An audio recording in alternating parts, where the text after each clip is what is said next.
Hello guys, welcome to my channel और स्वागत है आप सबका फिर से। तो आज का व्लॉग बहुत इंटरेस्टिंग होने वाला है क्योंकि आज मैं और मेरी मम्मी हम अप्लाई करने जा रहे हैं जर्मनी का वीज़ा। मेरा नहीं, मेरी मदर का।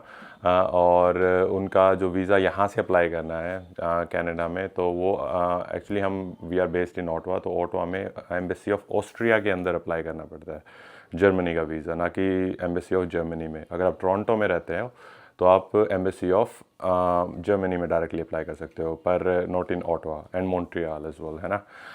तो लेट्स सी हाउ दिस गना गो, क्योंकि नया प्रोसेस है, मैंने आज तक कभी किया नहीं है। बहुत रिसर्च की मैंने इसके बारे में, तो मुझे लगा कि एक इन्फॉर्मेटिव व्लॉग इसके बारे में बनाना चाहिए। तो आज का व्लॉग थोड़ा सा इन्फॉर्मेटिव होगा, तो ताकि ये सारी इन्फॉर्मेशन मैं आपके साथ शेयर कर सकूं। और फिर उसके बाद जो मुझे टाइम लगा ये चीज़ें करने में, आई होप आपका थोड़ा बहुत टाइम बच जाए, है ना। ये तो चलो शुरू करते हैं अपना व्लॉग।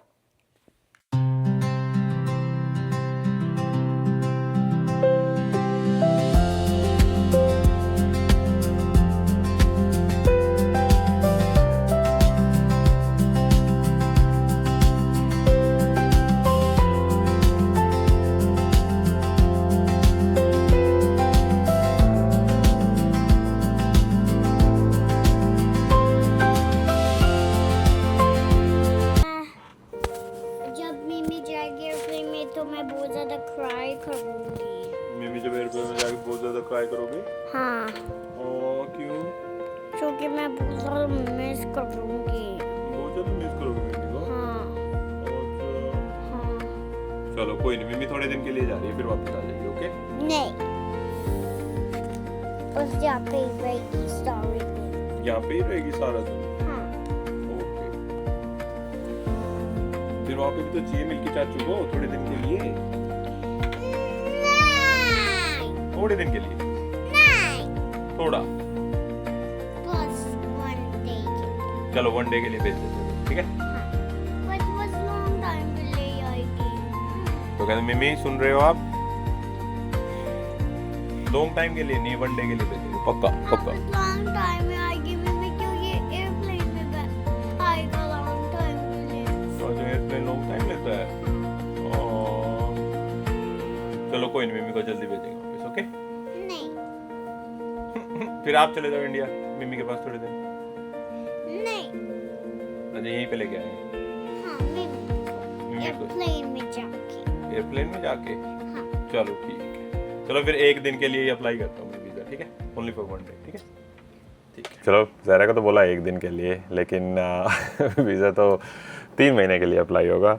और चलो अपना वीज़ा अप्लाई करने का प्रोसीजर मैं आप लोगों को समझाता हूँ कि वो कैसे है, क्योंकि बहुत सारी रिसर्च मुझे करनी पड़ी to find the right thing and right place and right website and right forms to apply for this visa. क्योंकि ये स्ट्रेट फॉरवर्ड नहीं है, क्योंकि हम ओटावा में रहते हैं, तो यहाँ पे जो जर्मन मिशन है, जैसे कि मैंने पहले बताया, वो डायरेक्टली डील नहीं करता, तो आपको दूसरी कंट्री के थ्रू जाना पड़ता है। तो इस केस में हमें जाना पड़ेगा ऑस्ट्रिया के थ्रू, है ना। तो गाइस, वीज़ा अप्लाई करने का प्रोसेस है, पहले जर्मन मिशन इन कनाडा पे जाके, है ना। लाइक इनिशियली यहीं पे हम जाते हैं फाइंड आउट करने के लिए कि क्या इसमें मतलब क्या क्या हमको रिक्वायरमेंट चाहिए इस वीज़ा को अप्लाई करने के लिए। लेकिन हमारा केस थोड़ा सा डिफरेंट है, क्योंकि हम ओटावा में हैं। तो अगर इस पे आप नीचे जाओगे तो इन्होंने स्पेसिफिकली डिफ़ाइन कर रखा है कि आप अगर कहाँ रहते हो तो वहाँ पे आपको अप्लाई करना है। तो अगर तो आप टोरंटो में रहते हो तो आप डायरेक्टली मतलब इनकी जर्नल जो काउंसलेट है उस पे जाके अप्लाई कर सकते हो। लेकिन अगर आप टोरंटो नहीं रहते, अगर आप रहते हो मॉन्ट्रियल, ओटावा और वैंकूवर, तो आपको यहाँ पे जाना पड़ेगा। और यहाँ पे जाके इन्होंने इन्फॉर्मेशन दे रखी है कि कहाँ मतलब कौन से एरिया के हिसाब से इन्होंने कर रखा है, तो अलग अलग। तो आपका डिफरेंट राउट, जैसे कि मैं बता रहा था, आपको करना पड़ेगा। तो हमारे केस में हमें ऑस्ट्रिया के थ्रू अप्लाई करना पड़ेगा, तो क्योंकि ओटावा में एम्बेसी ऑफ ऑस्ट्रिया है और ऑस्ट्रिया और इनका आपस में टाई अप होगा, तो ये वो करते हैं। तो इन्होंने इन्फॉर्मेशन दे रखी है यहाँ पे, तो इस पे चलते हैं। और ये हमको लेके जाता है VFS पे। तो VFS का और एम्बेसी ऑफ ऑस्ट्रिया का टाइप है। तो ये मतलब दे हैंडल देयर वीज़ा। तो हमें एक्चुअली VFS पे जाके सबमिट करना पड़ता है। तो फर्स्ट स्टेप है बुक एन अपॉइंटमेंट, उनके साथ एक अपॉइंटमेंट बुक करो। सिंपल से स्टेप है, इसको यहाँ क्लिक करोगे और you can just create an account और अपॉइंटमेंट बुक करो। जो की थिंग मैं बताना चाहता हूँ मैंने कि आपको जो डॉक्यूमेंट्स हैं वो जो डाउनलोड करने पड़ेंगे, अगर आप ओटावा या वैंकूवर से करते हो तो वो आपको आपके स्पेसिफिक एरिया की जो एम्बेसी है उसके हिसाब से। तो हमारे केस में इट वाज ऑस्ट्रिया, ना कि जर्मनी। तो आपको जो डॉक्यूमेंट्स डाउनलोड करने हैं उसके लिए आपको यहाँ पे जाके बिगिन योर एप्लीकेशन और ये रहे डाउनलोड द वीज़ा एप्लीकेशंस। आप यहाँ पे आप सिलेक्शन कर सकते हो। हमें चाहिए शेंगन वीज़ा सी होती है विजिटर कैटेगरी, जो अप टू 90 डेज़ के लिए होती है। तो इसमें जाओगे और यहाँ पे डॉक्यूमेंट रिक्वायर्ड, और ये डॉक्यूमेंट आप यहाँ से डाउनलोड करो, चेकलिस्ट और एवरीथिंग, और इनको फिलअप करो। और ये हैं जो हमें चाहिएंगे वीज़ा सबमिट करने के लिए। तो आई होप ये इन्फॉर्मेशन हेल्पफुल रही होगी आप लोगों के लिए। तो चलो चलते हैं अपने व्लॉग में वापस।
हिमानी बाय बाय तो कर दो पापा को, बाय बाय टाटा। चल मैं जा रहा हूँ फिर, बाय। रेडी होके निकलते हैं, और इवाना तो हर बात पे नो कहती है। तो चलो टाइम टू गो। गाड़ी अपनी स्टार्ट है, मम्मी पहले गाड़ी में बैठ गई है, देखो फुल रेडी एकदम। ये देखो। तो गाइस फाइनली सारे डॉक्यूमेंट्स रेडी, सब कुछ तैयार है, गाड़ी के अंदर रख लिया है, मम्मी गाड़ी में ऑलरेडी बैठ चुकी है। तो निकलते हैं। रास्ता है अबाउट हाफ एन आवर। हमारी अपॉइंटमेंट है 12:30 के आसपास की, तो अभी मतलब यहाँ से आधा घंटा लगेगा। हम थोड़ा सा 10-15 मिनट का गैप भी देना चाहते हैं ताकि जाके एक बार चेक कर लें, है ना। अगर कोई डॉक्यूमेंटेशन की कुछ हुई, फ़ोटो वगैरह वो वहीं पे खींच देते हैं, तो फ़ोटो हमने नहीं ली है, वो रिक्वायरमेंट होती है उसके साथ कि पासपोर्ट साइज़ फ़ोटो आप लेके जाओ, बट VFS वाले वहीं पे खींच लेते हैं हाँ फ़ोटो। बाकी चलते हैं और दिखाता हूँ मैं आपको वहाँ का एक्सपीरियंस कैसा हुआ। आई डोंट थिंक वो कैमरा बिल्कुल अंदर लेके जाने देंगे VFS में, बट लेट्स सी, ट्राई करते हैं, जहाँ तक ले जाने देंगे लेके चलते हैं। चलो तो लेट्स गो।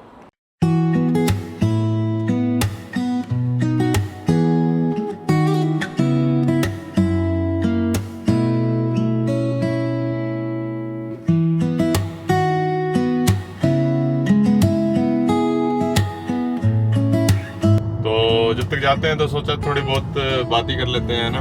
तो कुछ इंटरेस्टिंग फैक्ट्स हैं जो मुझे पता चले शेंगन वीज़ा के बारे में जब मैं सर्च कर रहा था, जब मम्मी का अप्लाई कर रहे थे।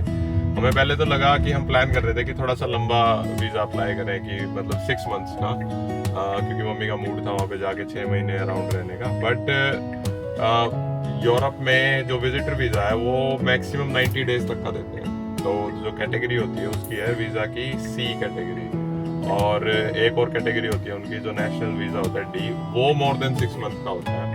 और उसके लिए क्वालिफाई होने के लिए वो डिफरेंट क्राइटेरिया है।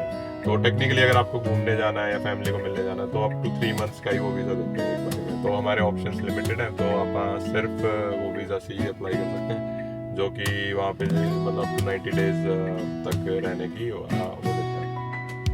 तो और जैसा कि मैंने पहले बताया था हम ओटावा में हैं, तो ये एमबेसी ऑफ ऑस्ट्रिया में अप्लाई करना पड़ेगा, ना कि एमबेसी ऑफ जर्मनी में। अगर आप आई थिंक इंडिया में डायरेक्टली एमबेसी ऑफ जर्मनी में अप्लाई हो जाता है, टोरंटो से भी directly embassy of Germany apply हो जाता है। जो फॉर्म्स और जो सारी डिटेल्स मैंने आपको बताई थी वो सेम अप्लाई होती है। अगर आप इंडिया से भी इसका शेंगन वीज़ा अप्लाई कर रहे हो या फिर आप बाहर से कर रहे हो तो वेबसाइट सेम ही है। आप वहीं पे जाके आपको सारे फॉर्म्स मिल जाते हैं और सारी इन्फॉर्मेशन मिल जाती है कि कहाँ पे क्या अप्लाई करना है। तो सिंपल स्ट्रेट फॉरवर्ड है। आई थिंक जो इंटरेस्टिंग फैक्ट है वो होता है अपॉइंटमेंट लेने का। हमें भी अपॉइंटमेंट लेने में थोड़ी सी हैसल हुई थी। रात को मतलब 12 बजे उठ के कई बार मैंने चेक किया तब जाके इसकी अपॉइंटमेंट हमें मिली है। और आई थिंक सेम इशू ही है। अगर अपॉइंटमेंट मिल जाती है तो आप अपना एप्लीकेशन फॉर्म खुद ही भर सकते हो, किसी एजेंट वगैरह करने की कोई खास जरूरत नहीं है। सिंपल सा 3 पेज का एप्लीकेशन फॉर्म है और एक चेकलिस्ट है जो मैंने आपको दिखाई थी। उस चेकलिस्ट में सारी इन्फॉर्मेशन इन्होंने दे रखी है कि क्या क्या रिक्वायरमेंट्स हैं। तो सारे डॉक्यूमेंट्स गैदर करो और चले जाओ वहाँ पे डायरेक्टली, सिंपल। तो चलो तो ये तो थी कुछ इन्फॉर्मेशन इसके बारे में। अब चलो रास्ता एंजॉय करते हैं।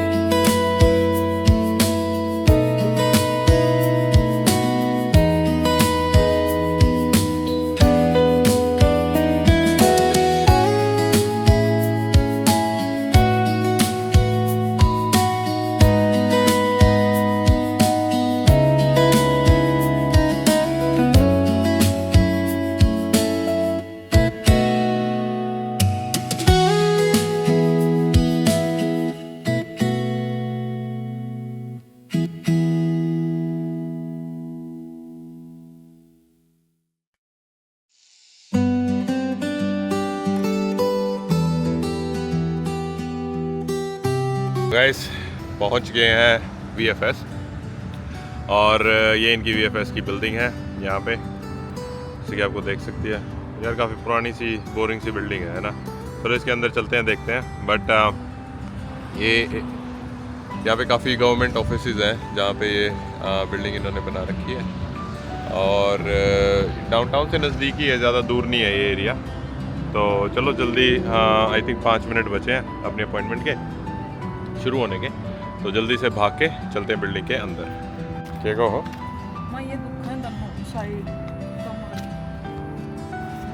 चलो फिर सारे डॉक्यूमेंट ले लिए ना मम्मी? और मम्मी कैसी फीलिंग आ रही है? अच्छी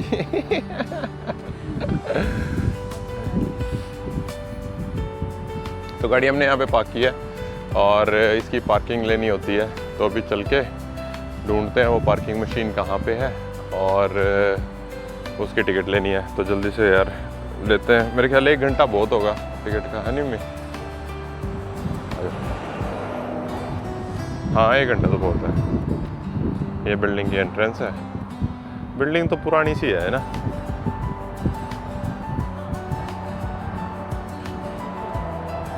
हाँ ठीक है, अपन तो क्या है आउट ऑफ ऑर्डर। अच्छा तो मशीन आउट ऑफ ऑर्डर है, तो इसका मतलब हमें पार्किंग पे करने की जरूरत नहीं है। ये पार्किंग के रेट है। हाँ नाइस, चलो आज पार्किंग फ्री होगी। वेरी नाइस मम्मी, आज तो दिन बढ़िया है वैसे। फीस भी लागन लाग रही है अपनी, है ना? आ जाओ चलो।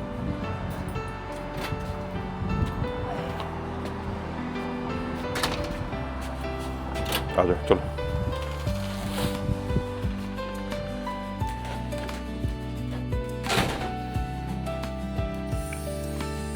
अच्छा इसमें काफ़ी सारे ऑफिसेज हैं, सिर्फ एक वो नहीं है। देखो यहाँ पे UK वीज़ा सेंटर भी है। इसमें ये देखो लिस्ट ऑफ काफ़ी सारी कंट्रीज हैं। अपने को इसी में जाना है। हाँ यहीं पे ऑस्ट्रिया वीज़ा एप्लीकेशन सेंटर ये रहा, 403। चलो आ जाओ मम्मी, 403 में चलना है। या माँ की भी एक दुख है कमर, ये लग रही है बैग ठीक अपने। कोई नहीं, बुढ़ापे में होया कर अम्मी।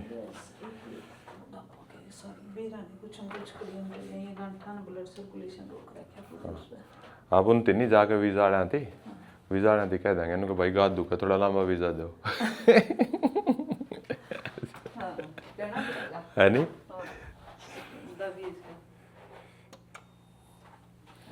कुछ तो करना पड़ेगा।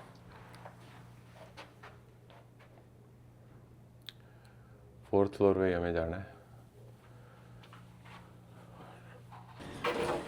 चलो मेरे भाई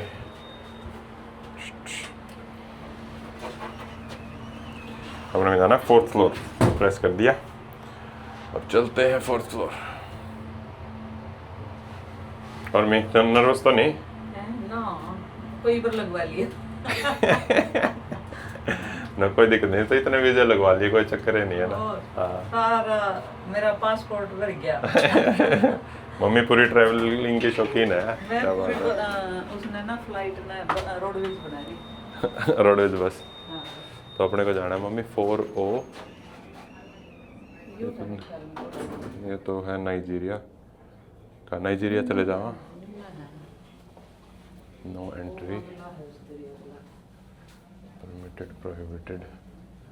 ये देखो भाई साहब, कैमरे कुमरे बंद है, अलाउड नहीं है, तो अपने कैमरे को करते हैं बंद। तो चलो अंदर जाके वीज़ा अप्लाई करते हैं और बाहर आने के बाद फिर आप लोगों से दोबारा बताते हैं अंदर का एक्सपीरियंस कैसा रहा। ठीक है, चलो। तो गाइस डन, सारे डॉक्यूमेंटेशन सबमिट हो गए हैं। हमारी एप्लीकेशन थोरो थी तो टाइम नहीं लगा, तो मैंने पहले ही सारे डॉक्यूमेंट्स चेक कर लिए थे। We had everything pretty much. कोई भी फॉर्म दोबारा से फिल नहीं करना पड़ा, और तो बढ़िया एक्सपीरियंस आया यार इनके साथ। तो बहुत सही था, मतलब कस्टमर सर्विस स्किल्स भी इनकी अच्छी थी, और दोनों ने मतलब 2 मल्टीपल ऑफिसर्स थे जिनके साथ हमारी डीलिंग हुई थी, दोनों ही बहुत बढ़िया थे। फ़ोटोज़ वगैरह की सर्विस भी यहीं पे देते हैं, तो ये अपने घर से लेके आने की ज़रूरत नहीं अगर आप, और अगर कुछ भी मिसिंग होता है तो ये प्रिंट भी कर देते हैं आपके लिए यहीं पे, है ना। तो इट वाज नाइस, बहुत बढ़िया था। तो मेरा तो एक्सपीरियंस ओवरऑल तो बहुत अच्छा गया है। तो दैट्स गुड। अब वेट करना है, आई थिंक महीना लगेगा एप्लीकेशन आने में, तो 1 महीने के बाद देखते हैं, आपको बताते हैं क्या रिजल्ट रहता है। वीज़ा तो लग ही जाएगा, ऐसा कुछ है नहीं, but you know finger cross सब कुछ ठीक है। हमारे से आगे 2-3 बंदे थे जिनके साथ थोड़ा सा हुआ कि उनको ना एप्लीकेशन भरना पड़ा। हाँ, ये एक बहुत ज़रूरी चीज़ है, मैं मेंशन कर देता हूँ अपने इस पर, कि अगर आप ओटावा में हो या फिर मॉन्ट्रियल में और मेरा ये ब्लॉग देख रहे हो, तो अगर आपको जर्मनी या मतलब स्पेसिफिकली जर्मनी का अगर वीज़ा लगाना है और यहाँ से लगाना पड़ता है ऑस्ट्रिया की एम्बेसी से, तो उसमें क्या करना पड़ेगा कि जो एप्लीकेशन फॉर्म है वो आपको जर्मन काउंसलेट के नहीं भरने, वो आपको ऑस्ट्रिया काउंसलेट के भरने हैं एप्लीकेशन फॉर्म। और ये मतलब इनकी जो डिटेल है वो ज़्यादा इतनी बढ़िया से इनकी वेबसाइट पे दी नहीं हुई है, तो वो ढूंढना पड़ता है। तो लकीली मैंने देख लिया था, तो हमारे फॉर्म सारे ऑस्ट्रिया एम्बेसी के थे, बट मेरे आगे 2 बंदे थे उनके नहीं थे, तो उनको इन्होंने प्रिंट करके दोबारा दिया और उनको पूरा एप्लीकेशन फॉर्म दोबारा से भरना पड़ा वो वाला ना। अब उसके नुकसान भी आते हैं, फिर वो चार्जेस भी लगाते हैं ना आपको, तो और डिले भी हो जाता है। तो अननेसेसरी क्यों डिले करना और अननेसेसरी क्यों वो करना। तो हाँ, तो चलो गाइस, आज का व्लॉग करते हैं यही एंड। आई होप आपको पसंद आया हो, थोड़ा सा इन्फॉर्मेटिव था। आई होप ये इन्फॉर्मेशन और मेरा एक्सपीरियंस आपके लिए हेल्पफुल हो। तो कल फिर मिलते हैं नए व्लॉग और नई चीज़ों के साथ। सो तब तक के लिए बाय बाय।